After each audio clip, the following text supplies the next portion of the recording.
Hey everyone, Irix Guy here. Now I want to take a minute to explain how a watch winder works. Now there's a bunch of different brands of watch winders available. This particular one is a Panage or Panage. I don't know how you pronounce it, but you can check out my other video on my channel. It's actually a review, and then I've got an unboxing video of this winder. Basically, what it is, and these come in multiple variations, but this right here has a see-through cover, and then you just lift this up, and then you got your watches in there, and then you got these watch pillows. So you just put your watch around the pillow and then stick it in the winder. And this particular one has settings for the 4 different tables that turn. And you can adjust the TPD, which is turns per day. And that comes into play depending upon the movement that's in the automatic watch that's being placed on the winder rather. So what a winder does when you've got a watch on your wrist and you're moving it, you're actually causing the automatic movement inside. There's this little thing that turns, and when it turns, it winds up for lack of a better word, it winds up a spring in there. And then that spring is what powers the watch, what enables it to tick. And if you're dealing with automatic timepieces, you've probably heard the phrase power reserve, and that dictates how long the particular watch can retain its power when it's off someone's wrist.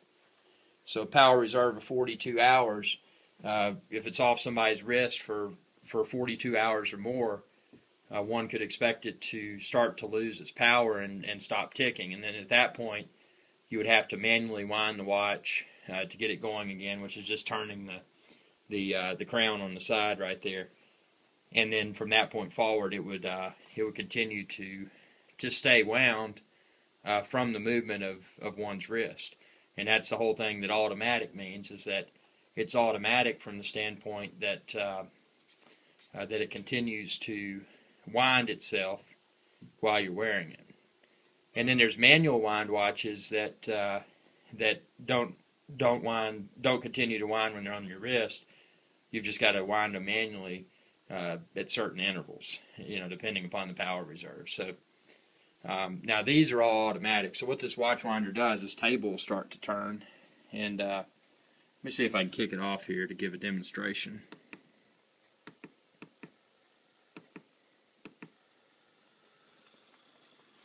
Yep, so see right there, that table's turning. And it's this one, because my wrist is kind of big, you can see that that particular watch is sliding up and down on the winder, which it's not posing a problem because those are padded pillows. It's not going to scratch the bracelet, and I don't have a watch adjacent to it that would be rubbing up against it, because that could degrade the quality of your case. But see, that's mimicking the movement of one's wrist, so it'll keep all of these timepieces. It'll keep them all wound. So just a great way to have everything. If you've got multiple watches in your rotation, you should probably invest in a winder, just because what it'll do is enable you to have that watch ready to put on your wrist and already have the time and everything set. Whereas if you have multiple watches and you don't have a winder, then they're going to run down to nothing. And a lot of people, they have different opinions about it. Some people think that, it's a good thing to let them run down completely. And then other people are like, have you ever had a car or something like that and didn't drive it for a while and tried to crank it? You run into all those problems because everything's kind of gunked up because it's been sitting there. Because these are all mechanical parts on the inside. You've got a bunch of really tiny gears and all kinds of parts inside an automatic watch. So personally, I think that a winder is the best bet. I think that keeping those when they're not on your wrist, keeping them on a winder and continuing to in essence charge themselves is a good idea. That's just my opinion. But the other people will say, well, it's those gears are constantly in motion. They're going to wear down faster. Well, I respect that too. But anyway, whatever the case may be, this video is how a watch winder works. So this is how a watch winder works, and as you can see, it's turning there. And these other tables will turn too. I just did that one table as a demonstration. But just for the fun of it, just so you know that they all work, I'll put them all on here. So this is a really cool, like I said, this is the Q800 Pangea or whatever, however you want to pronounce it. So we'll go to table 3. We'll go to table 2. We'll go to table 1. Now they're all going. So just so you know, that winder works. And this thing, like I said, it's set to 1,500. Whoa, that display is getting kind of wacky there. I guess it's probably not a good thing to touch. But it's set to 1,500 turns per day right now. But I could change that. But I found that all of these automatics that I have currently, that they enjoy the 1,500 turns per day. And it can also be, see the mode, it can be in both directions. It'll do one direction and do the other direction.